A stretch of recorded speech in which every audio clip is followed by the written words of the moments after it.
NDA सरकार के 7 साल पूरे होने पर पीएम मोदी ने मन की बात कार्यक्रम को संबोधित किया। उन्होंने कहा, आज 30 मई को हम मन की बात कर रहे हैं और संयोग से ये सरकार के 7 साल पूरे होने का भी समय है। इन वर्षों में देश सबका साथ, सबका विकास, सबका विश्वास के मंत्र पर चला है। देश की सेवा में हर क्षण समर्पित भाव से हम सभी ने काम किया है। केंद्र की मोदी सरकार के 7 साल पूरा होने पर कांग्रेस ने सरकार पर पलटवार किया है। पार्टी प्रवक्ता रणदीप सुरजेवाला ने कहा कि देश ने 7 सालों में बहुत कुछ खो दिया है। सरकार की गलत नीति की वजह से आज देश की अर्थव्यवस्था पूरी तरह बिगड़ गई है। जीडीपी माइनस में चली गई है।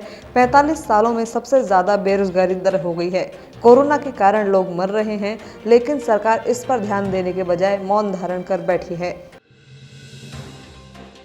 कोरोना संक्रमण के मद्देनजर हरियाणा में लॉकडाउन 7 जून तक बढ़ा दिया गया है। एक प्रेस कॉन्फ्रेंस में प्रदेश के मुख्यमंत्री मनोहर लाल खट्टर ने इस बात की जानकारी दी। जानकारी के मुताबिक इस दौरान प्रदेश में चल रहे महामारी अलर्ट सुरक्षित हरियाणा के तहत कोविड-19 के प्रसार पर काबू पाने के लिए हरियाणा सरकार द्वारा लगाई गई पाबंदियों को 7 जून तक बढ़ा दिया गया है। अब दुकानें ऑड इवन के हिसाब से सुबह 9 बजे से दोपहर 3 बजे तक खुल सकेंगी।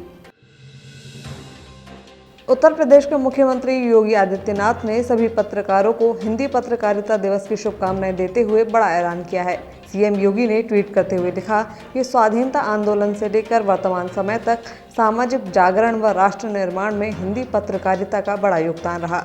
इसके साथ ही उन्होंने कोरोना संक्रमण की वजह से काल के गाल में समाने वाले प्रदेश के पत्रकारों के परिजनों को 10 लाख रुपए की आर्थिक मदद देने का भी ऐलान किया।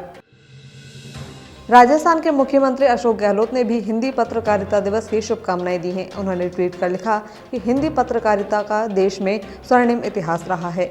स्वतंत्रता आंदोलन से लेकर आज तक यह अपनी अहम भूमिका निभाती आई है।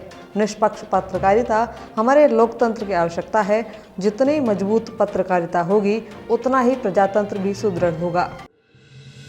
सीडब्ल्यूसी सदस्य और पूर्व सांसद रघुवीर सिंह मीणा ने केंद्र सरकार के 2 वर्ष के कार्यकाल पर कहा कि सरकार देश को दिशाहीन तरीके से चला रही है। दुनिया में जो साख कांग्रेस शासन में थी, उसे मिट्टी में मिला दिया है। उन्होंने कहा कि कोरोना की दूसरी लहर को रोकने के लिए देश में तैयारी करनी चाहिए थी, लेकिन दिशाहीन प्रधानमंत्री चुनाव व बड़ी सभाओं में व्यस्त रहे। मीणा ने कहा कि हॉस्पिटलों में बेड्स, नए हॉस्पिटल्स, ऑक्सीजन की व्यवस्था एवं वैक्सीनेशन की व्यवस्था नहीं कर पाए, जिसकी लापरवाही की वजह से लाखों लोगों ने अपने प्राण गंवा दिए। राजस्थान सरकार में ऊर्जा एवं जलदाय मंत्री बीडी कल्ला ने महंगाई को लेकर केंद्र सरकार पर आरोप लगाते हुए कहा कि देश में कमर तोड़ महंगाई के लिए केंद्र सरकार जिम्मेदार है। कच्चे तेल की कीमत में अंतर्राष्ट्रीय स्तर पर गिरावट आ रही है, लेकिन केंद्र लगातार पेट्रोल डीजल की कीमत बढ़ा रहा है। इसके लिए देश की जनता मोदी सरकार को माफ नहीं करेगी। एनडीए सरकार के 7 साल पूरा होने के उपलक्ष्य में इस दिन को बीजेपी सेवा ही संगठन के रूप में मना रही है। इसी के तहत बीजेपी प्रदेशाध्यक्ष और आमेर से विधायक सतीश पूनिया अपने विधानसभा क्षेत्र पहुंचे और जरूरतमंद परिवारों को खाद्य सामग्री वितरित की।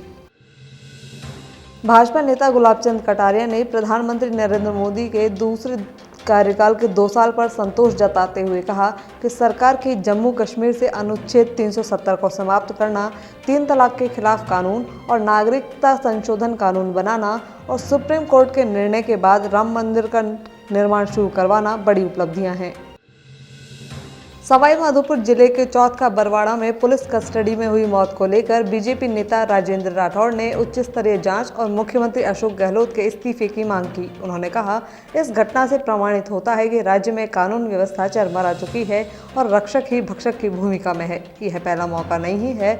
गहलोत सरकार के शासन में अब तक पुलिस कस्टडी में दर्जन भर से ज्यादा मौत हो चुकी हैं। राठौड़ ने मृतक के परिवार को मुआवजा देने की भी मांग की।